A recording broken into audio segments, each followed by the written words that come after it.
the LMS, isn't it? It is. And what you can, I don't know if there's any pending dimension to this to where Dave looks over it before he finalizes it. The way the midterm worked was I had to grade the first one because it's just really hard to give a key for that because as you guys know, some of those answers, depending on how you did it, I would know. I knew what words to look for. Like Jesus was sinless. Hugo McCord's list. You would have all of that, but you might have given a longer answer, which is fine, or a shorter answer. What I was looking for was if you found the right author and you were in the right content. So I had to grade that part. I gave Dave and I gave him a key to the degree that I could for the closed book part, but as you recall, some of those test questions were short answer, and I had to grade those. And so I had to finalize the grade. And one thing that when you do see it at first, you're going to see part 1 in a grade. You're going to see part 2 in a grade. Both those grades are going to look terrible. What you do is you put them together, and that's your final grade. So, for example, I'll go ahead and hopefully I'm going to embarrass him.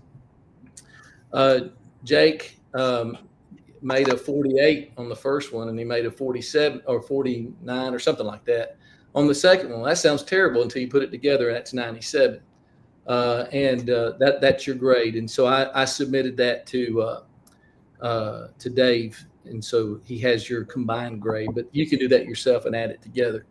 And go back to the syllabus because the grades were pretty well. There was a wide range on the grades. It's very important, but if you didn't make the best, it's not going to sink you. It's just one component of the class, so don't let it discourage you if that's the case. But now you know what to look for. The final is going to look just like the midterm did, except it'll be different material. Okay, you'll be tested over the second half of the book, so you'll kind of know the degree of need you have to know those to know that material. All right. So did you have any questions or thoughts or comments on the midterm? Did anybody else get their grades? I don't. Dave is here. He's on mute, but he's in the room, so he may have an answer. Sorry, my fault. The grades are in the LMS. To access it, and basically when you log in as a student, you can go to, instead of the learning management module, there's a module called View Report Cards.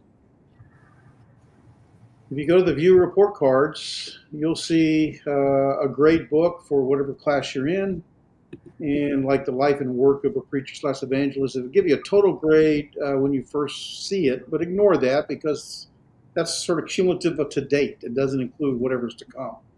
So that would be misrepresenting the total.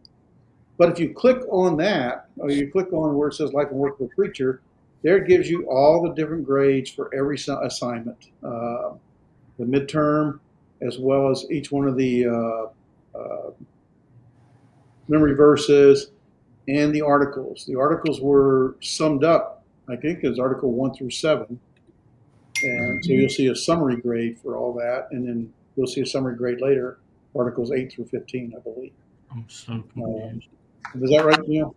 That is correct. And on the articles, I have scanned all of those in. I have a Mac, and so sometimes I have this, and then I'm missing my external drive, and so I've got to just get that to Dave. And I guess you could, or however we want to get that back to you. I have scanned and sent back to you guys individually some of your earlier articles. The only thing you'd be missing would be the last few weeks.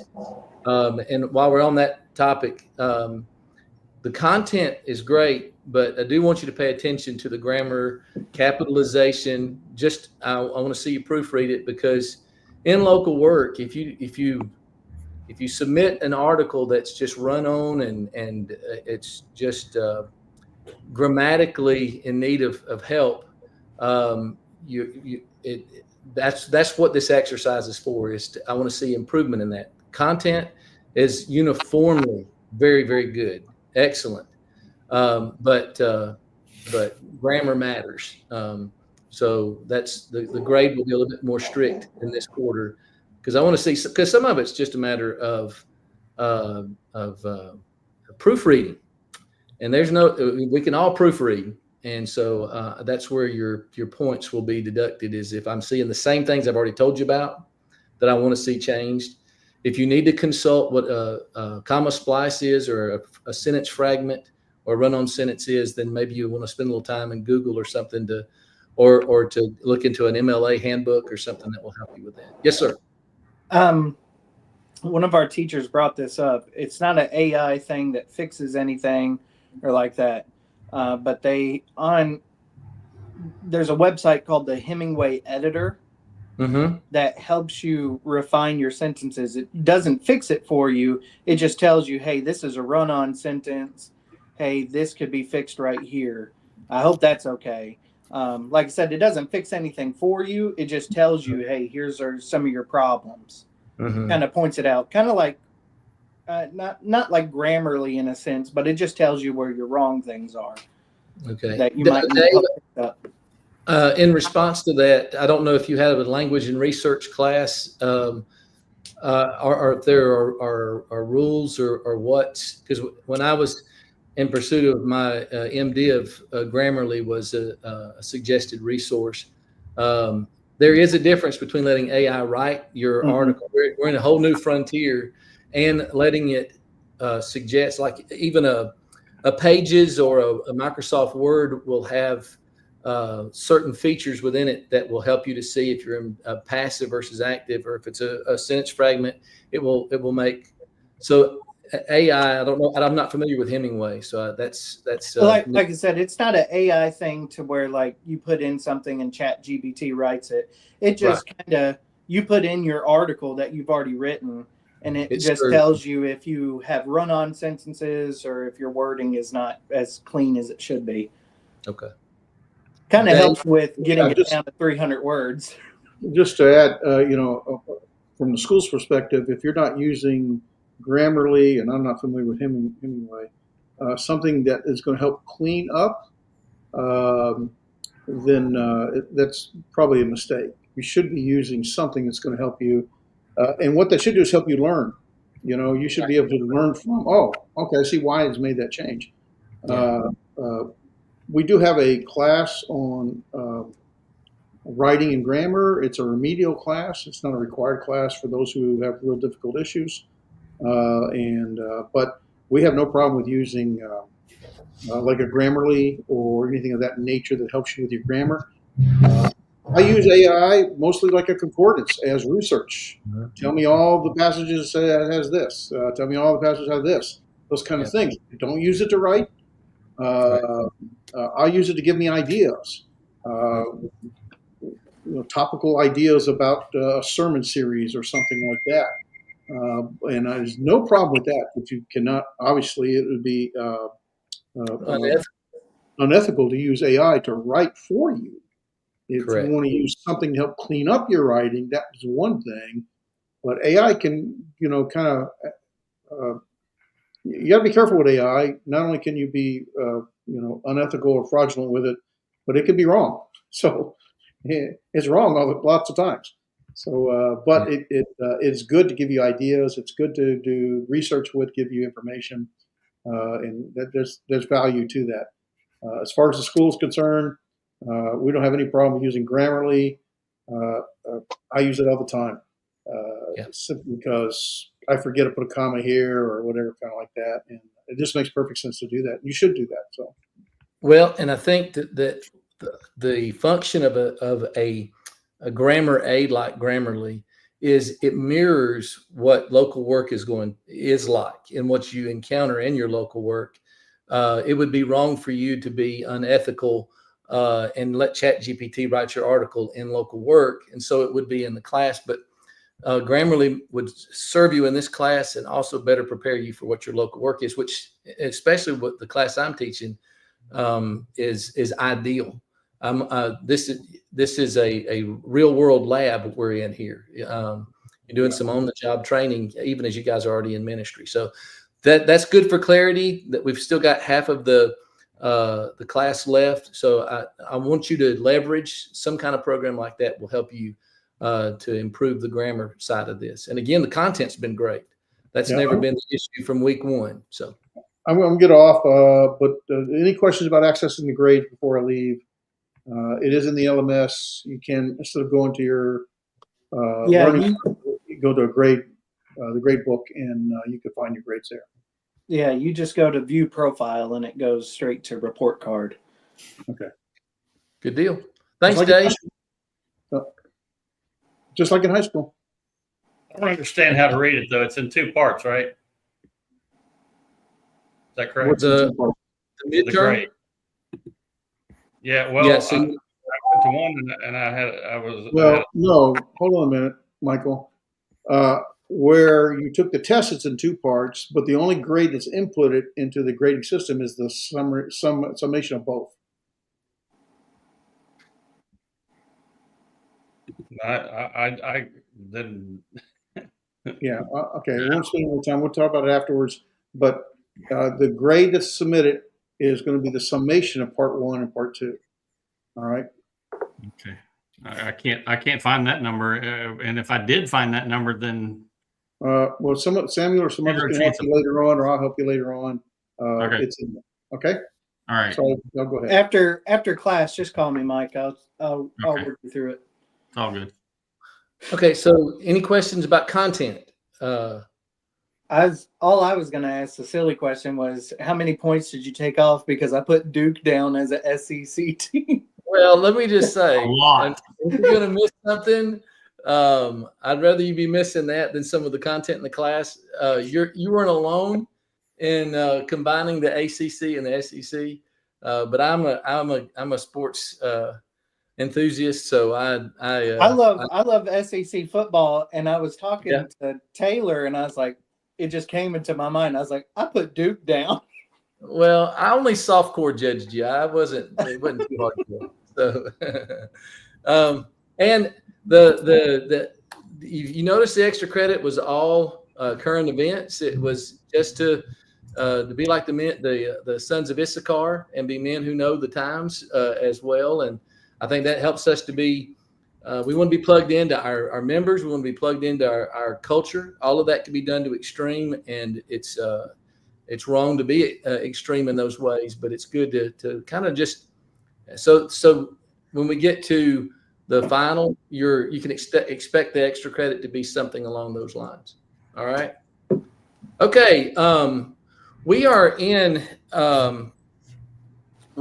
the segment that is called Jesus the Public Preacher. Again, by far, this is the largest unit that we are in. I am going to go into conducting weddings. I have some material I typically teach that I'm probably not going to teach unless you want me to. And what I may do is I may relegate it to the end of class, because I look at your situations. And let me just ask it this way. Are any of you in a multiple team situation where there's more than one ministry? Okay. Soon to be. Okay. And the reason I teach this, so, I taught this for years at Bear Valley, and a lot of the guys that go through the school will wind up in a congregation where they're the only preacher when they leave school. Now, you guys it's a unique situation. You're already in local work when you take the class. So I've tried to adapt and understand that. But I remember one time I was teaching, and Michael Stillwell, you'll appreciate this. I was teaching on the marriage segment of the class, and I had a brother pull me aside afterward and say, I'm single and this has no relevance to me. And I went to his wedding 3 years later. I'm not saying you're going to get married in 3 years. I understand that. But a lot of times our current situation, we're blind to what may happen later on. So you may be in a one minister situation now and be in a multiple team. And there's I feel like some very valuable suggestions there. So I probably will not abandon it, but it probably will come later in the quarter, even though it would fit right here. So the reason I say that is in your notebook, you might want to put it right here if we do teach that. But what I wanted to talk about today was conducting weddings, because Certainly, you're going to have that to be a part of your local work. I preached a wedding Saturday before last. I'm preaching a wedding this Saturday. And it's just one of those functions of ministry. And I think it should be, I'm going to just be upfront with you. I don't enjoy weddings from the conducting side of it. It's just, it's nothing to do with anything but that. I don't know. Don't you enjoy some parts of ministry other than other parts? Yeah, I don't enjoy the weddings either. So, it's just, there's so many parts and pieces. There's emotions there, among the best of people, there's friction, there's dynamics, but then there's just the ceremony part, but it's an important part of ministry. What you're doing in ministry is you're integrating in the lives of the members. And when you think about when people look over your local work, they're going to remember that you were there at the birth of their children. I mean, this is a way that you build connection in ministry. They're going to remember when you were there when their loved one died, and you walked with them through that, if it was a protracted illness or if it was something chronic and long-term, and the visits that you made, and the intimacy and the relationship that developed over that culminates. I mean, there's just something about it, isn't there? When you are the one that preaches the service of their loved one. And the same thing is true of a wedding. It's a bond that you always share. You'll look back over ministry 10, 15 years later, prayerfully, that couple still being together. And you're going to have that connection. The same thing is certainly true when you restore an erring member, or when you study with someone and they become a Christian, and all the tentacles that come out of that are all the parts of building a relationship with the local church family that's going to strengthen your effectiveness. When you talk about building influence, it requires the sweat equity of the day in and day out of which weddings are a part. So yes, Michael, I agree with you. It's I don't know. How many of you guys have ever done a wedding? Okay, Jake, how many have you done, Jake? Quite a few, at least 2 or 3. Okay. All right. Has it been in the local work where you are now, or? Some family and some of the local work, yes. Okay. All right. Anybody else has done one? I'm not likely to do any. My median age here is about 68. So. Okay. Well, that's true, but they have grandchildren, and we're going to talk about where they come from and that sort of thing, or maybe somebody in the community. That's one of the matters I want to talk about is what I would call the ground rules for weddings before you even get to whether or not you do one. So let me just get into that. And if you, in your notes, if you want to call this conducting weddings, that's what I call it in my notes. So what follows is going to fall into that heading. And the first thing I want you to observe with me is that some are going to call you that you do not know. This is my 4th local work, Livingston, Alabama, Mechanicsville, Virginia, Denver, Colorado, and here in Bowling Green, Kentucky. And it hasn't officially happened here yet. I don't know if we're going to have the wedding or not, but in every other place I've been, I have had somebody to drop into my office, or through some means reached out, called or whatever, and said, hey, we want to have a church wedding. And so we wanted to know if you would be interested in conducting the wedding. Now, when it comes to ground rules, I have one that is hard and fast, and then one that I have generally stuck to. And the hard and fast rule has to do with only marrying people who are eligible. I mean, I think that I would say that ought to be common sense, but I know a lot of brethren who preach who, for reasons unknown to me, will marry people who are not eligible in God's eyes to be married. So that makes you think about how that. We'll talk about that in just a moment. That's hard rule that I always have. My pretty hard rule is I am only on 2 occasions in 35 years of preaching have I married a Christian and a non-Christian to one another. Now, why do you think that would be? And I'm not setting the rules for you. We had an intern program at Bear Valley, and my first intern, for conscience sake, would not marry a Christian to a non-Christian, which I appreciate, and would not marry 2 non-Christians. I disagree with that, and I'll tell you why in just a moment. But those were his rules. And, you've got to, as Romans 14:23, in addition to 1 Corinthians chapter 7 and Matthew chapter 19 and Matthew 5 and so forth, that you've got to work through as a gospel preacher to determine what you're going to do. But what would be the pitfall of marrying a Christian and a non-Christian together? I would just say the marital struggles that you're going to have. Because I mean, my parents separated, and they were 2 different faiths, and so they bumped heads all the time. I remember that. And so when you start having children are going to have to start deciding where they're going to go, mom or dad, with their faith. And there's just some other problems that go with that as well. Well, but I think you're at your top of mind when you say that that's going to be the biggest struggle, and it would be a huge impact on that. And for that reason, you may say, and Jeremiah, I think coming from where you're coming from, you would say, I just don't. I've lived through that. I know, which I haven't. My folks both were raised. Well, my mom was raised in the church. My dad was converted before they met, and that wasn't an issue for them. But to me, especially if you have 2 that are pretty strident or pretty committed to their individual faith, then you're probably in for bigger troubles there than if you have one who is maybe not as committed, who's reachable. Other thoughts? Go ahead, Jake. Yeah. It's not something that I would do, but I'm also not starkly against it either. My dad is quite a stubborn guy. Samuel knows him quite well. He's an elder. And he would always tell me, especially when I first started doing weddings, when you tie a bow, make it tight where it won't, pull out. And, a part of me with my conscience in marrying 2 non-Christians or a Christian and non-Christian is, one, it's reflection upon you as advocating for the union there.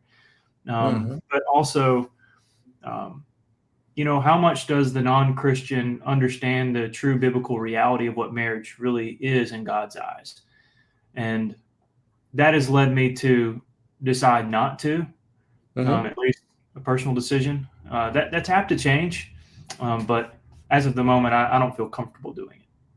But somebody will do it. But Yeah, and here's yes, good point. It's an excellent point. And I'll take you a step further. If we assume that those who are raised in a Christian home, and not all Christian homes are created equally, that they understand the importance of marriage, we're in for surprise. That the depth of knowledge among those claiming to be members of the body of Christ, and the depth of commitment to what they should know across the board in our culture is decaying. And so that's why you see the rate of divorce among Christians and non-Christians pretty well mirroring one another, that you don't have like 80% of non-Christians divorce and 20% of Christians. It's about 50% for both. And I have been surprised at that sweet prospective bride and groom sitting across with starry eyes from me in my office, taking copious notes and being engaged. I, as you might imagine, I'm thinking of individuals right now. And sadly, I was able to see down the road many years, or not, sometimes not even that many years later, that marriage coming to an end. A resource we'll come back to is a book. The book I most recommend, both for marriage and for marriage counseling, is a book by Paul David Tripp called Marriage. Tripp is not a member of the church.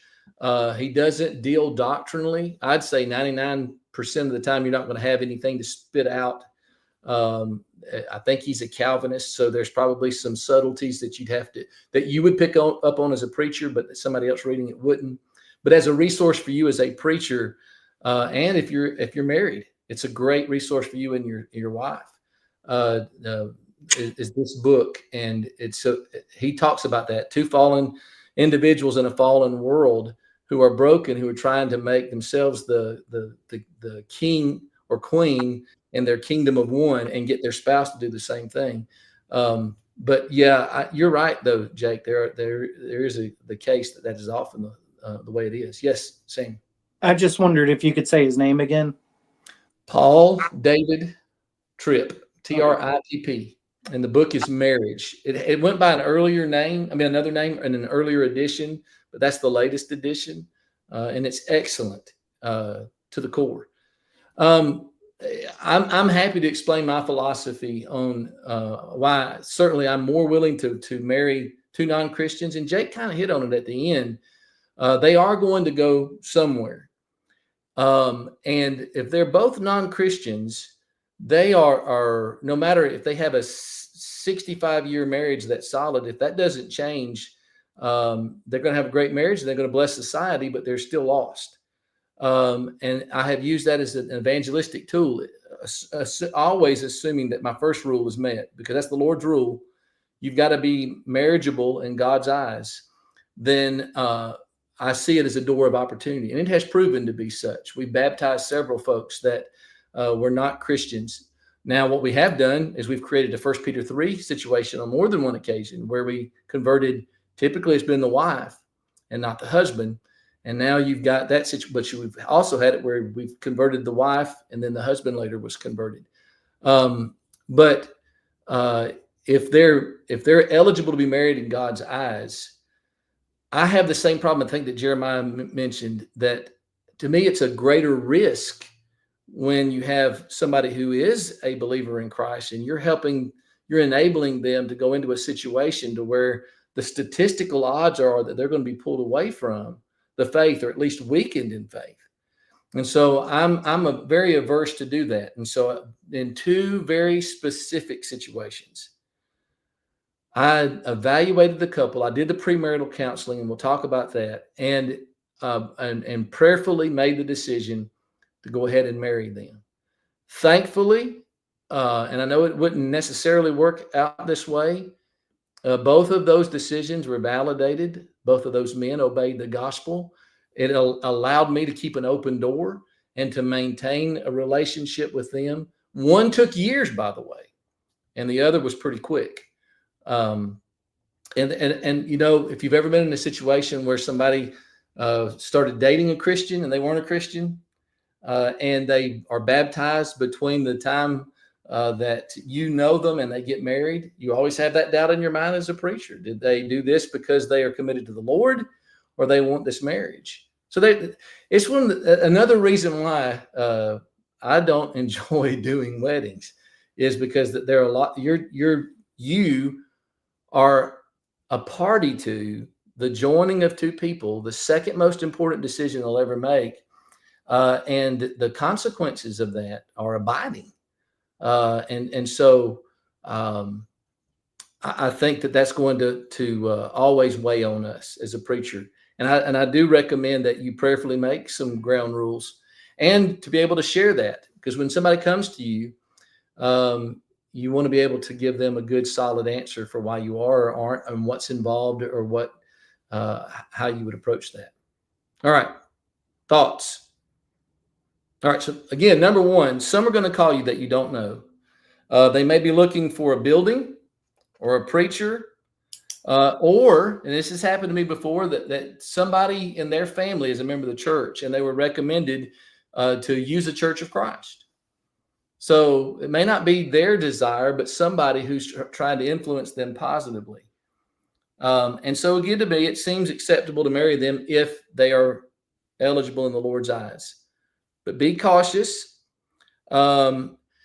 Here's something that's going to happen, and I would say that this is a pitfall to be aware of. Some are going to want an immediate marriage, and you want to be careful about this. You don't want to push them away. But I will not marry somebody who says to me on a Tuesday, "Hey, we want to get married on Friday," Can you do that? Even if they are folks that I know very well, because I want, and this kind of goes back to something that Jake said, as somebody who's accountable to the Lord for the decisions that I make as a gospel preacher, I feel like there are things people need to know before they get married. I have a slew of suggestions, and we'll talk about that when we get to the counseling module. I talk about 5 problem areas. I want to give them some assignments. I want to give them a questionnaire where I can learn a lot from that questionnaire about their attitudes, their dispositions toward marriage, toward the person that they're looking at, problem areas in their life. If somebody's abusive, if somebody's controlling, if somebody's dishonest, if somebody's got a problem with faithfulness, pornography, there are a lot of different things that can help me to know, not necessarily to say, put a kibosh on it and say, you guys don't need to get married. I mean, I can give them that suggestion, but to be able to know how to help them and to guide them. And then some of the most successful counseling I've done is ended with people saying, I don't think we need to get married, or we need to put it off. I was supposed to have 3 weddings in a row. The one that was supposed to be the day before, or Saturday, upon counseling, we uncovered some things, and for now that marriage is off. And to me, I felt like that was good work. It was needed work. So, I again, if I didn't say it explicitly, and I didn't mean to avoid it, do not perform a marriage for one who is divorced for a cause for which the Lord does not permit. If somebody is divorced from a spouse for a reason other than Matthew chapter 19 and verse 9, then they're not eligible in God's eyes, and I would be enabling them to get into an adulterous situation. Okay. Any questions about that part? The cautionary tales, the prohibitives, before we get into what I would say are the more standard marriage, the more ordinary marriage, one that you are, your conscience will allow you to do, the Lord allows you to do, and that you are willing to do. This goes without being said, but I'm just thinking, no homosexual marriages. Oh, yeah, for sure. Yeah. So that would be the same thing as this, right? 1 Corinthians, Romans chapter 1, 18 to 25, or 22 to 27 to 28. 1 Corinthians 6, 9 through 11. You can't stay in that and be in a justified, washed, and sanctified. So yeah, good point. And in the world we live in, I mean, I came here from Colorado, and gay marriage was legalized, I think, in 2012. I never had anybody ask me to do it, but we did have a men's retreat here this year, and a guy and his husband wanted to know if they could come to the men's retreat, and we dealt with that offline. I think I may have mentioned that before. It's happened to me. I've been posed that question, so that's why I bring it up. There's been 2 gentlemen who approached me to perform such a thing. Weren't in the church, but yeah, just something. So, and I would, you have to be very careful in our litigious society, that I think in the Lord's church, we're better equipped because we can more consistently say than some of our friends in denominationalism. The New Testament is our sole authority. It is our creed. We don't add to it. We don't take away from it. And so we're guided by what Scripture says. And for these, and for groups who are teaching faith only, when the Bible teaches baptism is essential, I could foresee a court situation where somebody who was smart as a prosecuting attorney could say, "You're not consistent, so you're being bigoted or prejudiced or something like that, and you're not applying the principle consistently." Now, none of us are perfect, but in the Lord's church, our entire approach is Scripture's normative. There's a pattern, and because of this, we're following the pattern. And that's the principle we begin with, 2 Timothy 3, 16 and 17. 2 Timothy 1:13. It's Romans 6, 17. We've got a pattern, and we're following that. But I do the same thing when somebody comes in who is a heterosexual couple where adultery is involved. I'm going to be very careful about that. I'm going to say, "Hey, I would like you to read this passage." And of course, the groundwork I've done to say, the Bible's our sole authority. allow them to read that and say, according to your understanding, what is this saying? And I don't, folks who are accountable enough to come to you with a request like that are going to read Romans 1, and they're going to be able to see what it says. It's explicit. The same thing is true when you go to Matthew 19 and you have them read 9 through 12, and you walk through that. Now, what's going to happen? There's going to be an emotional aspect of this, right? And they're going to say, "Are you saying that we can't do this?" And I'm not going to take that bait. I'm going to say, what does the passage say? And I have never known a case where ultimately they're going, what they have to do is say, yeah, it does say that. And then I come back to say, I've got to follow what God's word says in everything. I can't pick and choose. I've got to follow him where his word says that I must go. And so, that's where we're left. And I've never had, Jake, the situation you've had in all my years of preaching. It may be they look at me and my age and say, well, I don't think you would. I don't know what it is, or maybe it just hasn't happened. But it could. And I think that's the way you handle that. Thoughts or comments? Okay. I was just going to comment real quickly. Can you hear me? Yeah, I can. Yes, sir. I was just going to comment on the fact that in some places it's encouraged to marry virgins and they have no concept of coming to the church. And it becomes a problem. That happened in Florida when I first came down.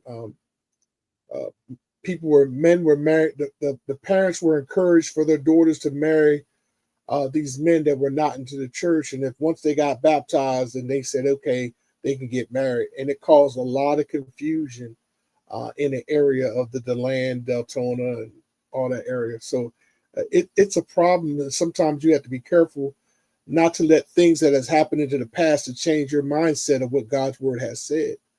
And it was interesting. I got picked up in a cab, me and my wife, and we were going to service, and the cab driver was saying, "Oh, I'm taking you to the Church of Christ." I said, "Yeah." He says, "Well, I used to be a member of the Church of Christ, but I was forced to marry my wife.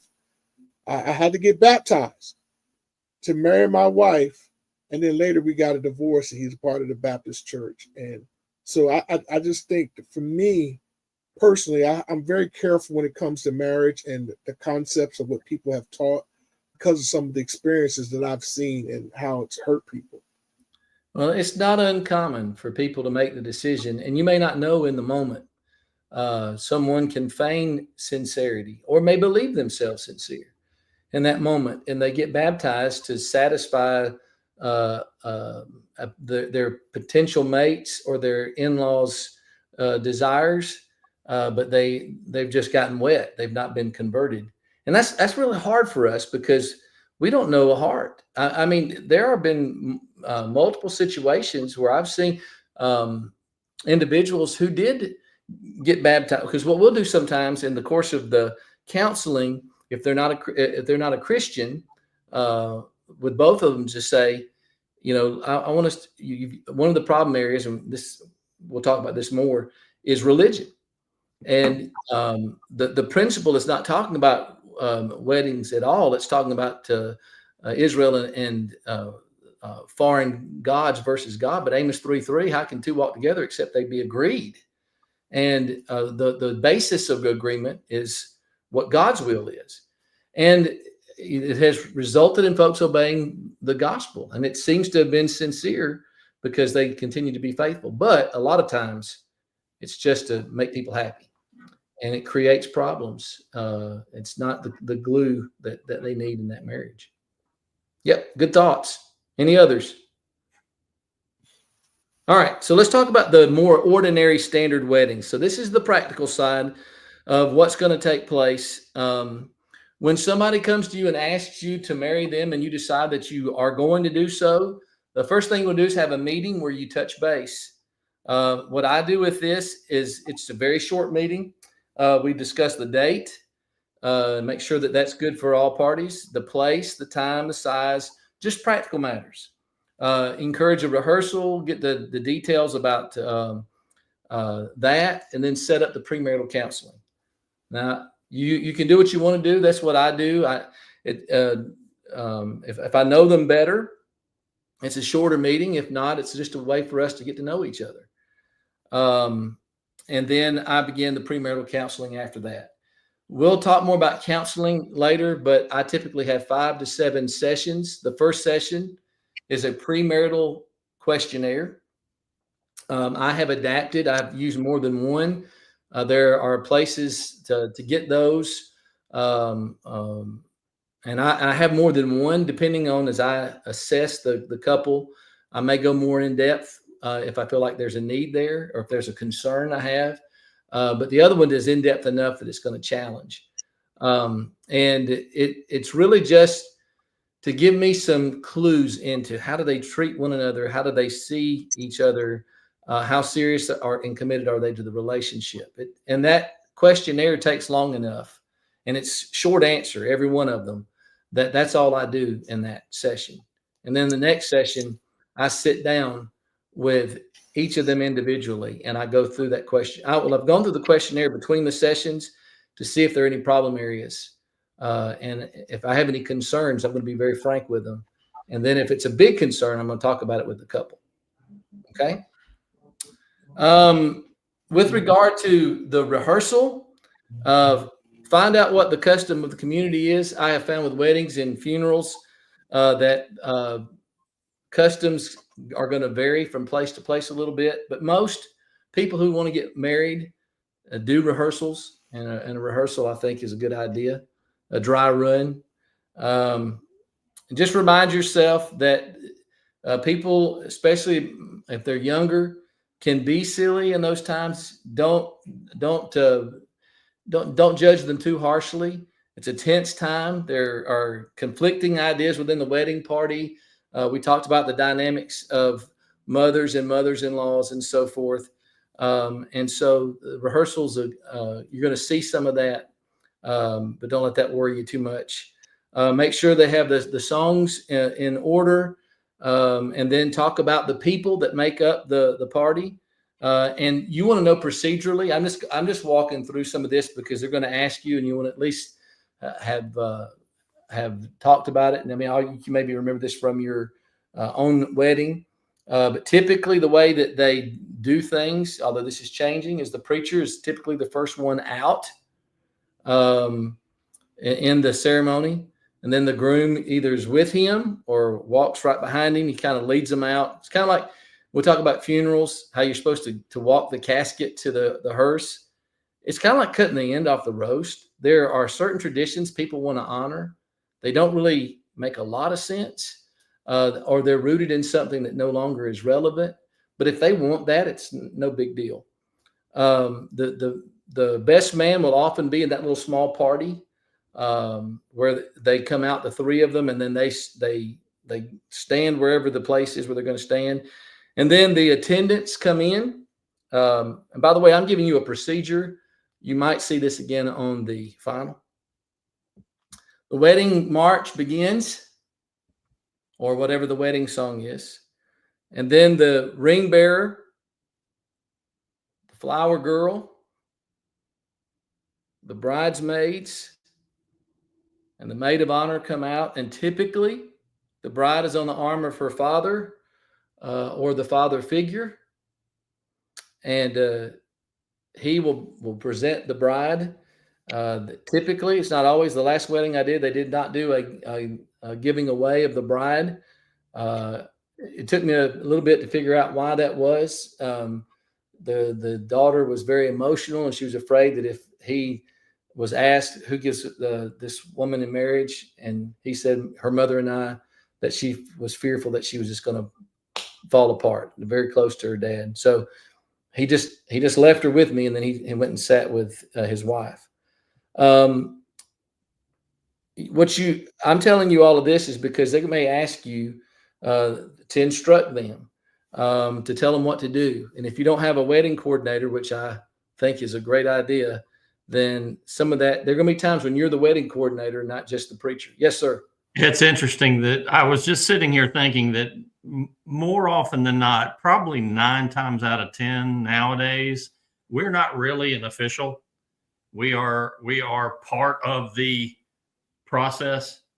But you're right. You may, especially in a little town like this, where I am, it very well could be that we don't have a coordinator. We need you to tell us how we're going to go about this. They don't have a coordinator and they don't have a clue. And Yeah. so they're looking to you to be able, and what I'm trying to help you with is to not be just flat-footed and not have any idea. I want you to be able to, because you're trying to instill confidence in them as you, especially if you're trying to be a spiritual influence in their life, whether, if they're Christians or not Christians, whatever the situation is, you want to be somebody that they see as competent. And that's something you want to be able to do, is to say, I have answers for you for that. Yes, sir. I just wanted to not really scare anybody, but to share something very quickly and briefly about my experience with my first wedding. Mm-hmm. Very quickly, I go to the rehearsal and everybody's kind of there and they look at me and they say, Jake, what do we do? And I'm thinking, wait, I had my script, what I wanted to say, but what do you mean? What? So they had no idea. And then another wedding, I show up, no rehearsal, no nothing. And the wedding commences and it's nothing. And it's chaos. It's absolute chaos. And so, yeah, being prepared is incredibly important. Kind of getting, your dots dotted and T's crossed. Yeah. Walk people through paces. There's something about having had that dry run to where they kind of know what to expect. There's every wedding is going to have something go wrong. It just typically does. But, a lot of different things can go wrong, or nobody knows what's next. I mean, it really, having some kind of means to sometime before the wedding walk through, and typically the night before, because it'll be fresher on your mind. That's kind of how traditions get set. So the fodder I'm giving you are just matters to where somebody goes, well, what is the ceremony going to look like? What's the procedure? Who comes out? When do they come out? And that sort of thing. You want to be able to help them with that. What I'm about to tell you next is also something, if they're, and again, in our culture, I have seen as many as 8 or 10 or 12 individuals be seated where typically it would only be 4 couples, parents and grandparents for bride and grooms. Who knows how many different scenarios there are, but you still, whatever it is, you had to have them seated ceremonially. So you want to talk about, as part of the rehearsal, as part of the ceremony, after that wedding party comes out, that's one part of it. But before the wedding party comes out, there's going to be the general seating that takes place before the preacher and the groom and the best man come out. Typically, how it's done is the grandparents come out first, and then the parents come out. And typically, traditionally, the groom's folks come out first, because that gives the greater honor to the bride and her family. Okay. What do we say about weddings? It's the bride's day anyway, right? The grooms we show up and do our part, say our lines. Tell me where to stand. Exactly. Tell me where to stand and what to say, and then get me out of here. But for the bride, she's been dreaming about this, the wedding for maybe since she was a little girl. And there's a part of that that's good. I mean, that's good, but you got to be prepared for that. So you seat groom's side first, grandparents, parents, and then of course the last ones to be seated in that family are the bride's parents. That's about all I'm going to say about the ceremonial pieces. Is there any thoughts, questions, or comments about that? Anything unclear? No, I just think, like you said, we just need to make sure we perform the service that's needed, so we don't be the cause of them getting a divorce because they remember the terrible day they had on their wedding. Yeah. I guess yeah. And something that I don't know that I have in my notes, but a role that you will play that will be very helpful is you're going to be a source of consolation and encouragement and help. It's been funny to me. A lot of guys, there's a lot of bravado with men, and then they get out there and they're a nervous wreck. I mean, you never can tell. The guy you're getting when you're sitting to wait to go out may or may not, but he may be Mr. Cool and joking and laughing. He gets out there, he's falling apart. And so you just want to you want to be a confident presence that you may not feel it, but you want to project that because they're going to be nervous. It's just a moment charged with emotion, and they want to make sure everything is right, So you want to provide that encouragement to them. Yeah, my brother-in-law about passed out twice. My dad was keeping a real close eye on him, so. Well, and that's something I kind of jokingly say, but I always say that now before every wedding is don't lock your knees, bend your knees a little bit, and in the rehearsal, I'll tell the bride that too.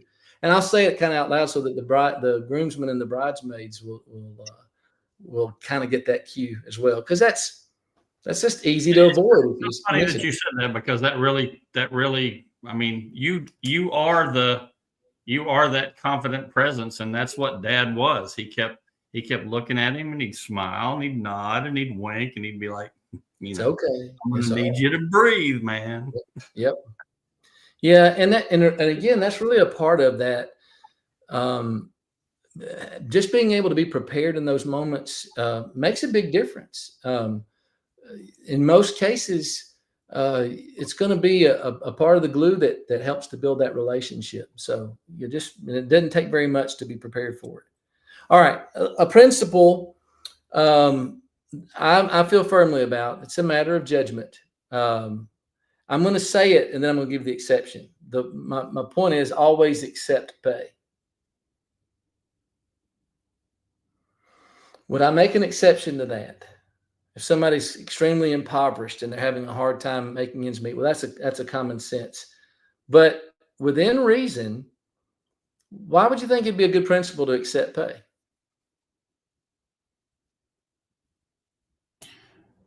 My dad told me, my dad's a big influence, so if I mention him a lot, I apologize.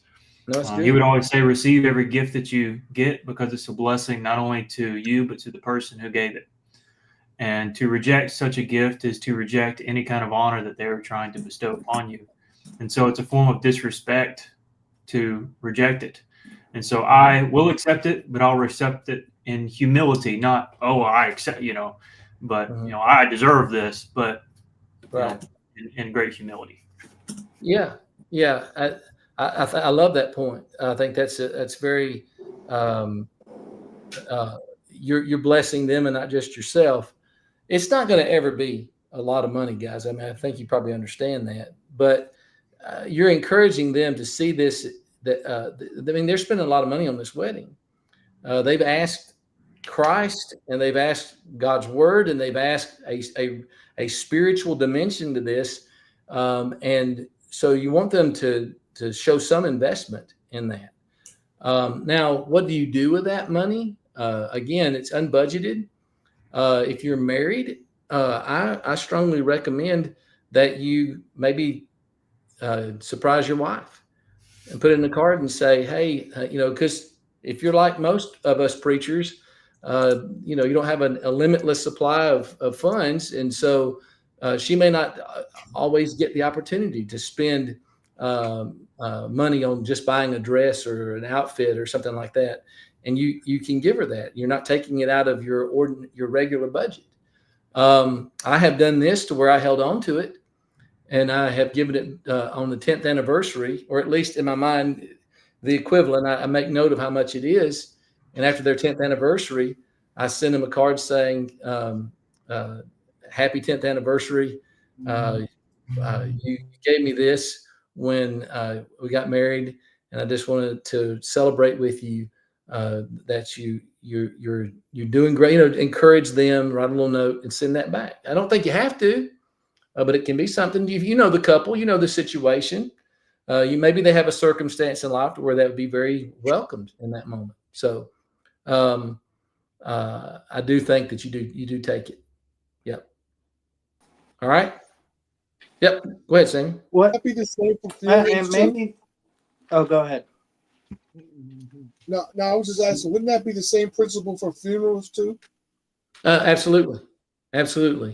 Don't know that you would send it to deceased spouse, after that. I think that's Here's your 10-year anniversary. Yeah, I know you're celebrating today. Here you go. Yeah. No, but I do think it's the same situation, and then the labor is worthy of his hire, 1 Corinthians chapter 9. But typically, my first thought is always, my spouse has made a lot of sacrifices in order for us to do this work. In our situation, she's not, but for a very short period of time, worked outside the home. And she may feel like she's not contributing, but she does in ways that I can't always honor financially. But this is an easy way to do that. She's happy, which makes me happy. And it wasn't in the budget anyway. So you're not hurting yourself budgetarily. Go ahead, Samuel. You were going to say something? Yeah. Just a question of, because I've been asked, how much, the question of how much you charge to do it. I don't know how best to even start something like that. I hate dealing with money, so. Here's my pat answer. This answer will work for weddings, funerals, gospel meetings, seminars, the same thing. This was counsel I was given a long time ago, and I can tell you, looking back, that it has proven to be some of the best I've ever given in that dimension of what we do. I always say, I don't have a set fee. I know you'll be fair. You'll do what's right. I'm not worried about that. I try to reassure them in that statement, and I never stipulate in that. So here's what that means. It runs the gamut. It means that some folks are going to pay you more than you were expecting. Some are going to pay less. In all these regards, it all works out. It kind of all equals out, levels out in the end.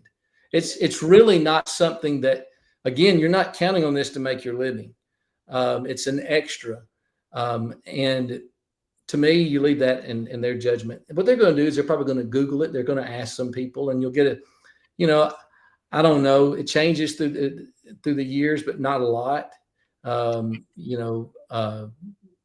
Seen 50, 75. I've seen a couple of hundred, that sort of thing. It's going to probably be in that range, $100 to $200 is typically what they're going to do. And if they don't, somebody else is going to give you 300. I mean, it always seems to work out, and that's not why you're doing it anyway. Does that help, Sam? Yes, sir. Okay. Yes, sir. All right. Marriage certificate. You always want to make sure that gets done. Make that one of your priorities on wedding day.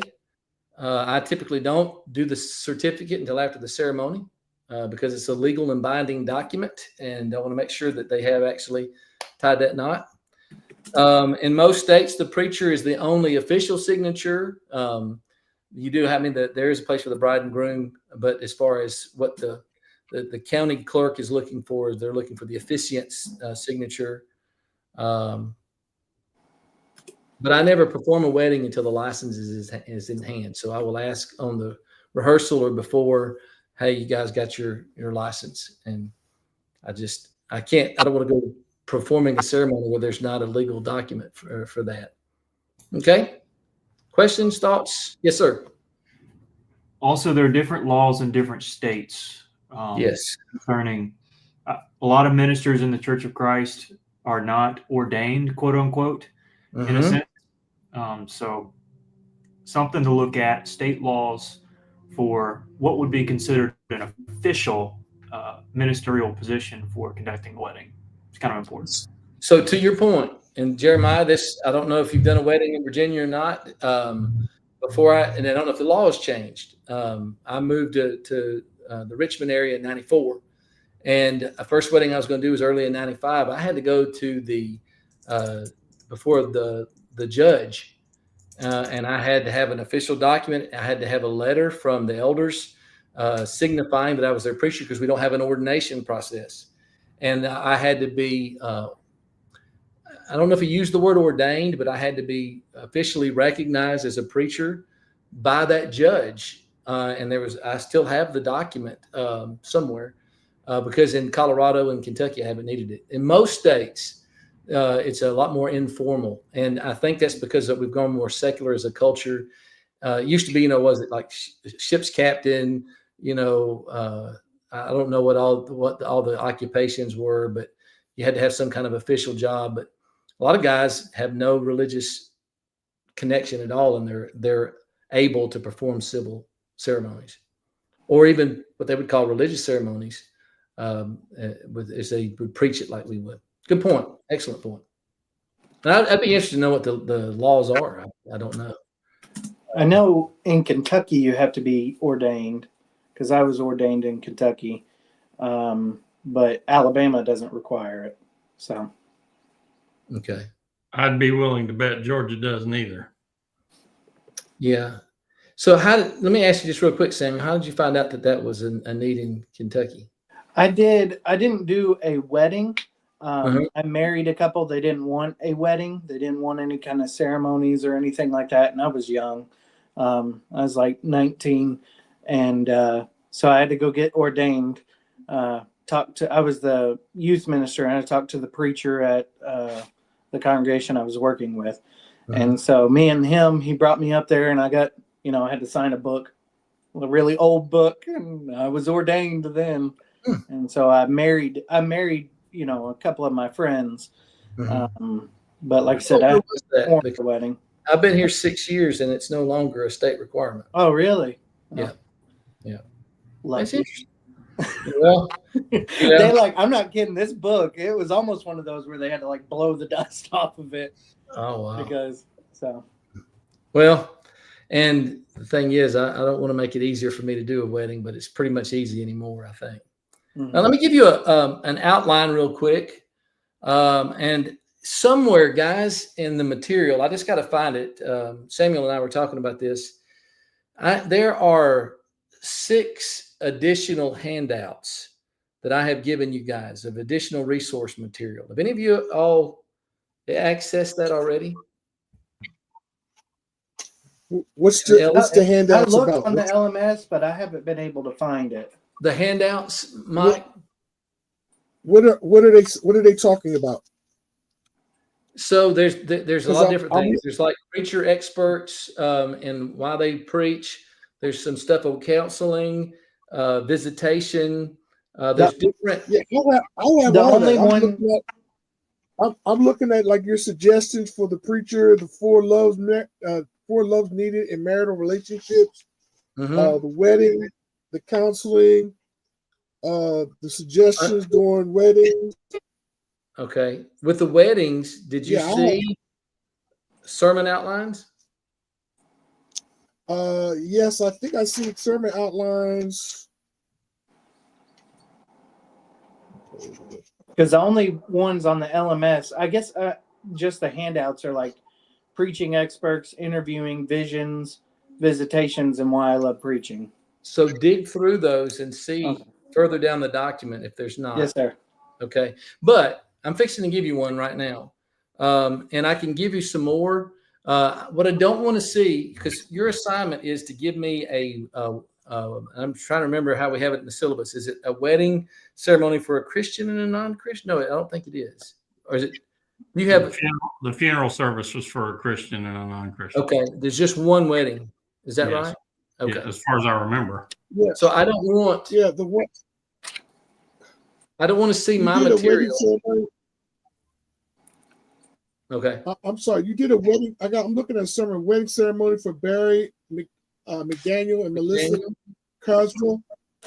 Yeah, there's a sermon on that. Okay. Tears can be transformed. Okay, that'd be a few. Heaven can be a home. Oh, and change can be cherished. Okay. Yeah. So there's no set way. The one I just did was I took the marriage of Isaac and Rebecca.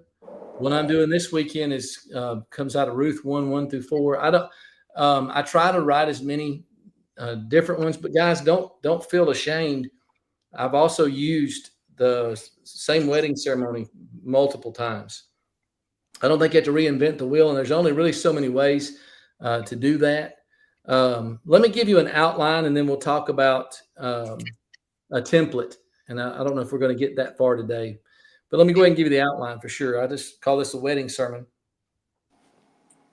Point 1, marriage is divine in origin. Genesis chapter 2. Marriage is divine in origin.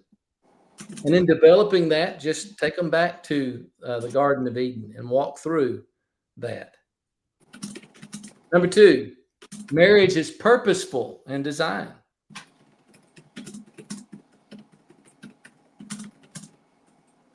And in this outline, I would mention 3 purposes: provide companionship, prevent immorality, and perpetuate the human race. Perpetuate what? The human race. Number 3, marriage is demanding in its requirements. Well, you see, you can stay in Genesis 2, 18 to 25 for this entire outline. And its requirements are what? What is it? What was the 3 again? Marriage is demanding in its requirements. And it's the 3 parts: leaving, cleaving, and becoming one flesh. Now, these are going to be elements you will have talked about in counseling. And you're not preaching a lengthy sermon. It's typically a 8 to 10 to 12 minute lesson. You've hopefully done all the homework with them in the counseling. This is just a reminder for folks who are present and a last reminder for them. Number 4, marriage is holy and sacred in nature. The first sign in Jesus' ministry was performed at a wedding. John 2, 1 and following.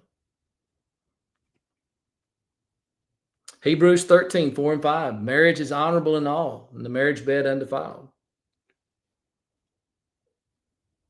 You could bring in the idea that the relationship between Christ and the church is described as a marriage in Ephesians 5. So the point is, marriage is holy and sacred in nature. Number 5, marriage is conditional in happiness. It's conditioned upon both parties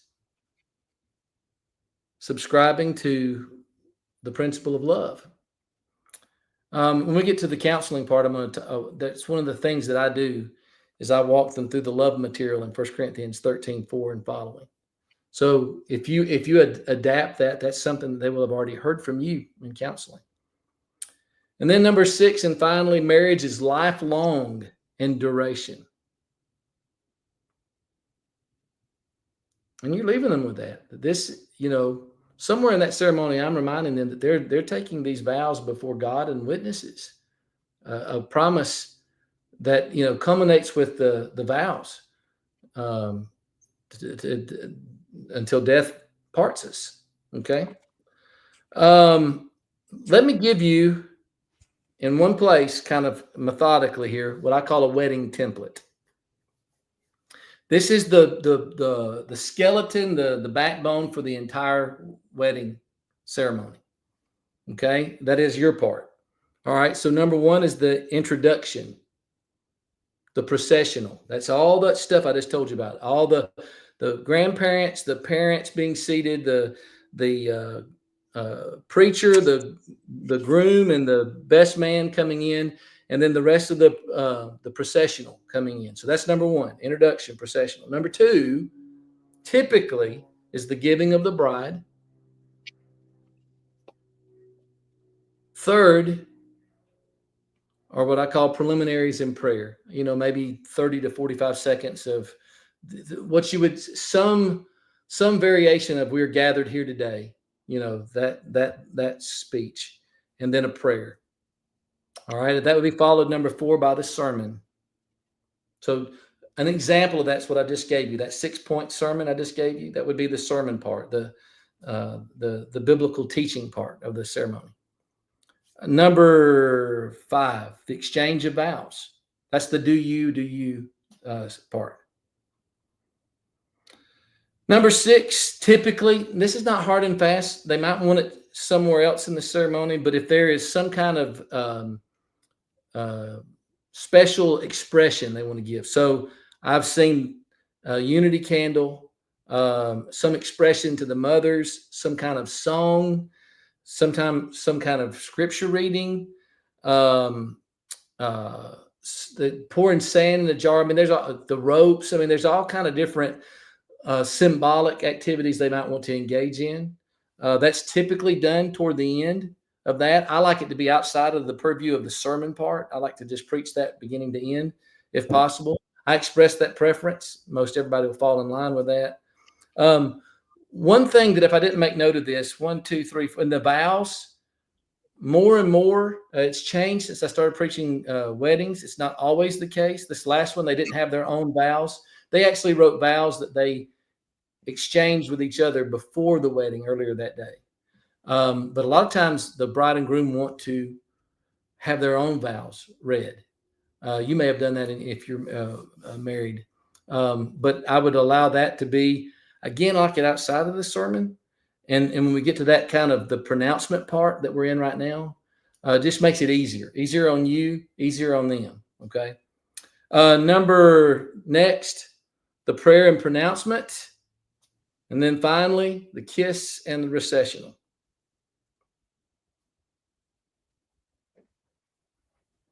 All right. Keep in mind that there can be some variation on things like the procession. We did this it was very unusual, again, in this last wedding the other day, where they had, I don't know if it was to provide any awkwardness between folks that weren't married to each other, but you had two ladies go out and then 2 guys go out. And then that's the way no guy and girl escorting each other out. And it was actually a nod toward purity, not some weird thing. I mean, it was odd to me. I'd never seen it that way before. So there are going to be some different ways that people do things. And we need to be prepared for that. All right. Couple of minutes, questions. Does it seem pretty straightforward? Okay. Thoughts? Now I know why you don't want to do it. Now I know why I you don't want to do know, it. I know. Yeah.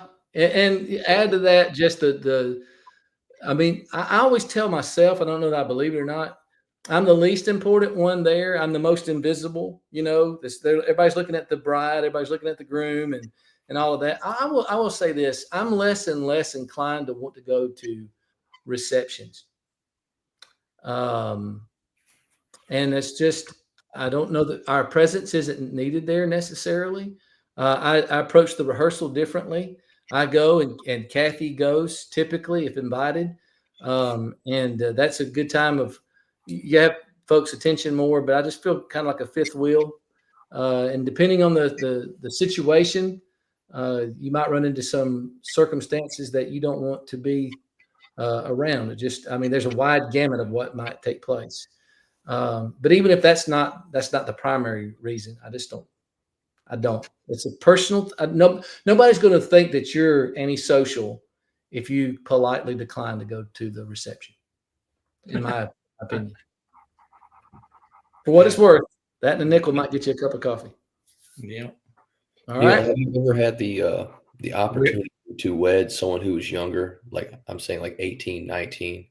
If so, would you change anything that you've told us so far listed here? As far as my aptitude to want to marry them or not? Or Yes. what? Yeah.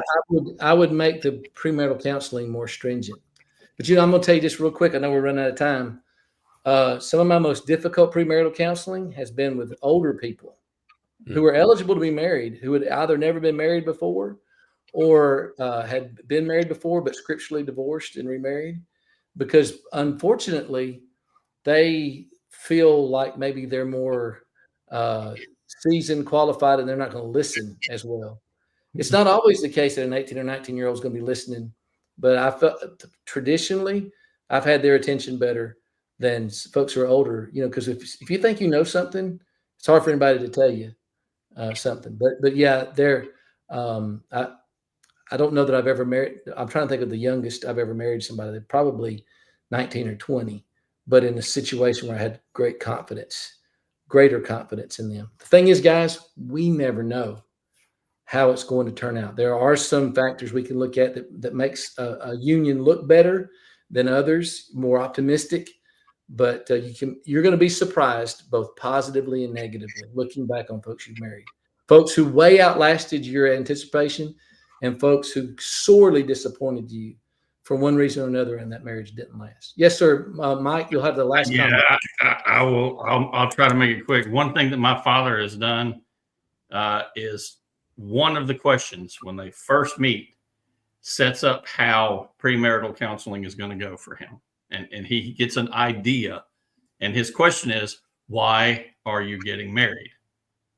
And if their answer is, oh, because we're in love, and if he gets an answer like we make each other better people, he knows where to take that premarital counseling. Yeah. And I think that's wise. And keep in the back of your mind that the real work begins after the wedding. There's some idealism and there's some naivete in everybody who gets married. None of us found marriage to be what we thought it was going to be in all instances and in every case. And so we're going to be gracious, but we're going to know a lot about which way to go based on how serious or not they seem to be in that. Good thoughts, guys. More to say. If we need to wrap up, put a bow on this on Thursday, we'll do that. But I want us to go ahead and close for today so you guys can get on with your day. Father, thank you so much for a great class. We thank you for these men and their dedication to you and their desire to serve you and all the various opportunities you give us. Help us to honor you in everything, that we may seek your will above all. In Jesus' name, amen. Thank you, Mr. Neal. Yes, sir. Appreciate all you guys. Thank you. Appreciate you. All right.